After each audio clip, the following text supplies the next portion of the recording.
शस्त्रचे licences आहे ते सगळे लायसन्सेसचे अवलोकन सुरू आहे आमचं आणि ज्याच्यामध्ये शस्त्रामध्ये ज्यांच्यावर गुन्हा दाखल झालेला आहे त्या कायद्याच्या हिशोबाने कलेक्टर ऑफिस कलेक्टर साहेबांशी पण माझी भेट झाली होती. तो कायद्याच्या हिशोबाने सगळ्या लोकांच्या शस्त्रच्या लायसन्सची नक्की गरज आहे की नाही त्याच्या आता ॲनालिसिस सुरू आहे आणि नक्की जे लोकांना तिथे गरज नाही त्याच्या शस्त्र लायसन्स कॅन्सल. त्यांनी एक डिमांड केलेली आहे की शिफारशी कुणाच्या आहेत त्याची चौकशी करा. हे सगळे परवाने देत असताना त्या काळातले SP असतील किंवा PI असतील सगळ्यांचे शस्त्रच्या पूर्ण जेवढी फाईल्स आहे त्याचं अवलोकन सुरू आहे आणि शिफारस कोणाची आहे अल्टिमेटली शस्त्र देण्याचा जो पॉवर आहे कलेक्टर ऑफिसकडे असते आणि पोलीस त्याच्या ॲनालिसिस करते लॉ अँड ऑर्डरच्या हिशोबाने त्याच्या पास्ट हिस्ट्रीच्या हिशोबाने ते प्रत्येक फाईलचं आम्ही ॲनालिसिस करणार आणि जिथे शस्त्राची गरज नाही त्याच्या डेफिनेटली आम्ही शिफारस नेगेटिव्ह तुम्ही इथं की हे अशा प्रकारचे दहशत पसरवणारे व्हिडिओ किंवा फोटो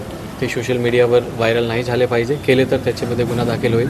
ऑलरेडी आपण 3-4 गुन्हे बीड पोलीसमध्ये दाखल केलेले आहे. त्यांचे गुन्हे च्या बाबतीत त्यांच्या लायसन्स कॅन्सलेशनचा प्रस्तावसुद्धा पाठवलेला आहे. सर अंजली दमाने यांनी एक ऑडिओ तुम्हाला पाठवला होता. त्यांनी जो मला माहिती दिली होती त्याची आम्ही सखोल चौकशी केली. चौकशी केल्यानंतर निष्पन्न झाला की एक माणूस ते दारू पिऊन त्यांनी मेसेज केला होता.